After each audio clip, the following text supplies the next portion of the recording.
धेरै दिनपछि कसैलाई भेट्ने खुसी नै बेग्लै हुन्छ होइन र? आज हामी सबैजना त्यही खुसी बोकेर एउटा स्पेसल पर्सनलाई भेट्न निस्किएका छौँ। सम्पूर्णमा नमस्कार अनि स्वागत छ मेरो नयाँ ब्लगमा। स्कुल सकिने बित्तिकै सुरु भयो हाम्रो आजको सानो तर यादगार journey. So com along with us. School छुट्टी हुने बित्तिकै हामी सबैजना सिधै घर नगइकन सगुन म्यामको घरतिर निस्क्यौँ। उहाँलाई धेरै दिनपछि भेट्न पाउने उत्साह त छुट्टै थियो। सबैभन्दा पहिले हामी आशा म्यामको घर पुग्यौँ, किनभने त्यहाँबाट हामीहरूले केही सामान लिनुपर्ने थियो। सामान लिकिसकेपछि सुरु भयो हाम्रो यात्रा। मिर्दीबाट चिसो हावा खाँदै रमाइला गफ गर्दै धेरै हाँसो र बाटोभरि भिडियो बनाउँदै हामी अघि बढिरहेका थियौँ। आज हाम्रो काम भनेकै मेमोरिज कलेक्ट गर्नु थियो।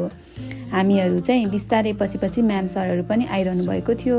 सबैजना भेट्दै हाँस्दै र रमाउँदै यात्रा झन् रमाइलो बन्दै गयो। मैले चाहिँ सबैजनाको भिडियोहरू बनाउँदै हिँडिरहेको थिएँ। रामबाछा पुग्दा हेर्नु न, आकाश नै कति सुन्दर देखिएको के। त्यो सेता आकाशहरू देख्दाखेरि त झन् बादलले के आकाशको बादलहरू देख्दा झन् हाम्रो मन नै एकदम रमाइलो भइरहेको थियो कि।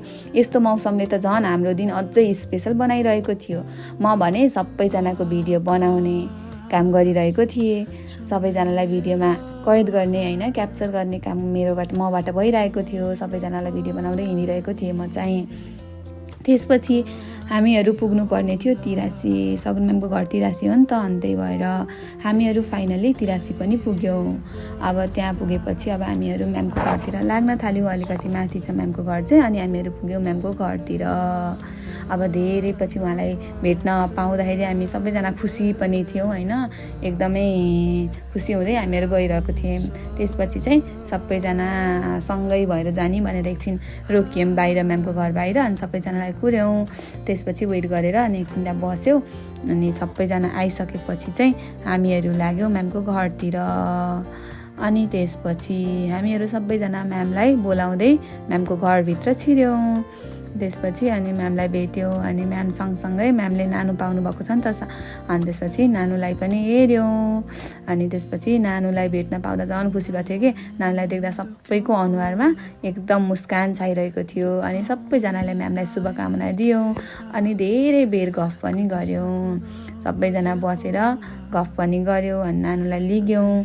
त्यसपछि चाहिँ अनि फेरि अब एकछिन सबैजना भेट भएको, हामीहरू चाहिँ फोटो खिचौँ न त भन्ने कुरा भयो। त्यसपछि बाहिर निस्क्यौँ सबैजना।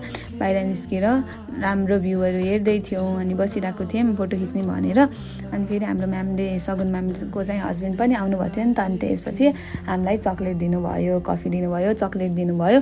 त्यसपछि सबैजनाले चक्लेटहरू लिग्यौँ। अनि